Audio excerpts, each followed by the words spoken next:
I was asked a question last week, how to test transistors without a proper transistor tester. So the easiest way to do check a transistor is use a digital multimeter. And I'm going to demonstrate that this evening. It's pretty straightforward once you get the hang of it, and you don't even actually need to know what connections are what on the transistor before you can ascertain which is the base. The most important thing is you work out which is the base of the transistor. This is a TO3 transistor. This is a 2N6308. No idea if it's an NPN or PNP. It's more likely to be an NPN, but we don't know that. This particular transistor has the case as the collector, and on the right hand pin here is the emitter, and that's the base. Now I'll show you later on that you don't actually need to know that, but it's useful to know. If you do know the transistor pin out, it's a lot easier and a lot quicker. Someone told me how to remember this. If you look at this as a kite flying in the air with the pins high up, when it looks like a kite, the emitter's on the right, and that always works well. You know the case is collector. Case is collector always, or usually, on the transistors, and obviously the left is the base. We're going to use the Schlumberger Solutron on the left hand side here in Diode Test mode, simply because it's easy and it's in the view of the camera. And we're going to test this transistor to see, first of all, identify if it's NPN or PNP, and also to make sure that the junctions are okay and there's no leakage or no shorts, basically. So the first thing we need to do is we take one of the leads from our meter, which is, we're going to use the negative, and I'm going to connect that to one of the connections. Now, I'm assuming I don't know which pin is which. The red lead, I'm going to connect that to one of the other transistor legs, and we're looking for a meter reading.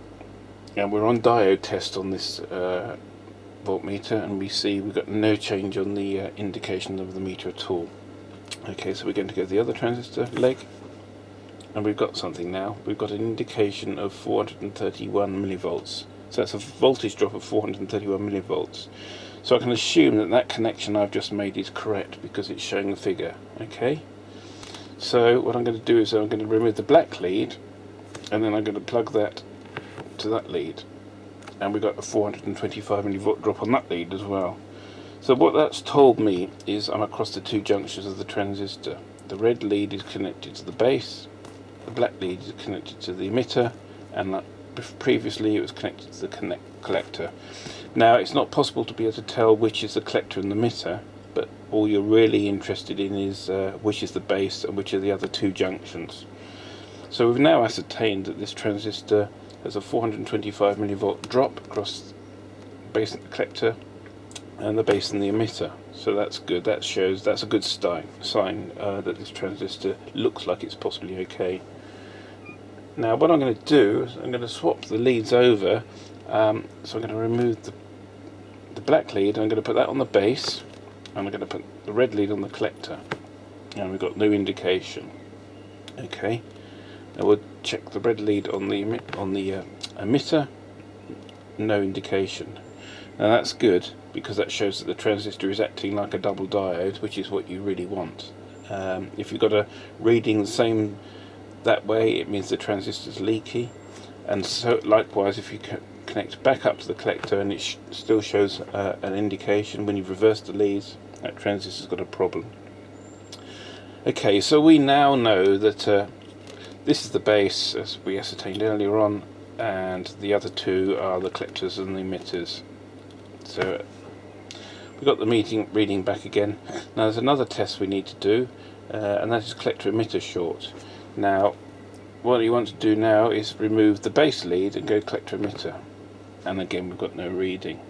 Now this isn't an ideal reading. We need to go into the ohms range now and check for leakage across the collector and emitter. Now on the silicon transistor you should be able to get an overload range, basically sort of giga-ohms probably, at sort of like a couple of volts across the transistor junction. Reverse the leads again, just check.